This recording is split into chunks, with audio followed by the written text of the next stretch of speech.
Hello friend, welcome back to Diesel Mercedes YouTube channel. Here is a 1984 300 CD, which is turbo diesel, right? It has that 617 5-cylinder turbo diesel. And this car in general, whatever you look at, needs to be serviced, repaired or maintained. So you will see millions of videos coming out of this.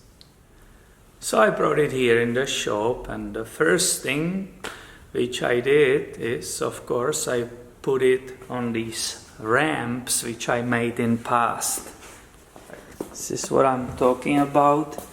I made them from the 2x4s in past. And basically, I feel that I'm 100% safe underneath the car, right? Even here in California, there could be earthquake. I can be laying down there. This car will not fall on. So I put this car on those ramps and I'm scratching my head. What shall I film for them first? Shall I film this or that? And then I look underneath, and there are multiple puddles of the diesel on the floor. So I thrown immediately under the drip pan, right? And I started cleaning and looking the body, trying to see where is it coming from. But the bottom of the car is so nasty. There's so much sand and grime and gravel, and I mean, it's just really, it will need some serious cleaning later. So I decided to approach it from above. When I was checking this car today, I smelled the fuel. It's true. The owner obviously forgot to tell me that it's puking fuel, not just a little bit wet or something.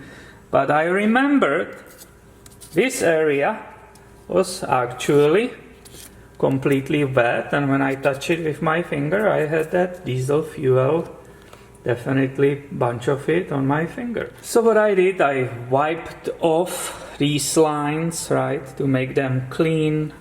This is the return line for the tank, right? I saw here, this is the feed line which is coming in, that pre-filter which is nasty, you cannot even see through it, so that will need to be replaced.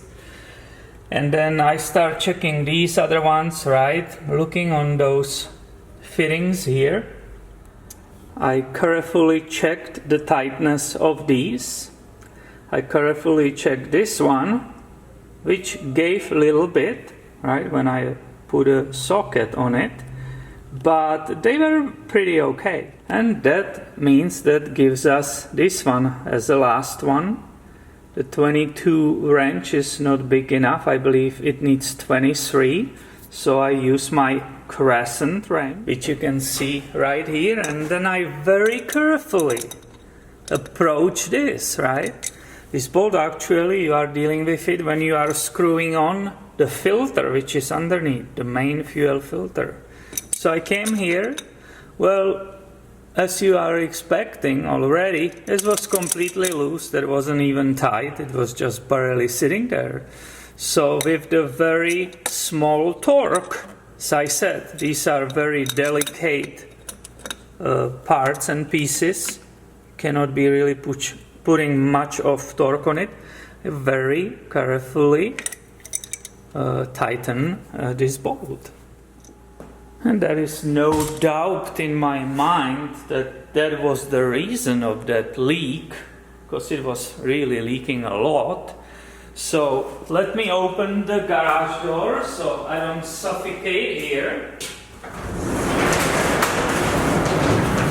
And I was waiting for you to see if that repair was correct.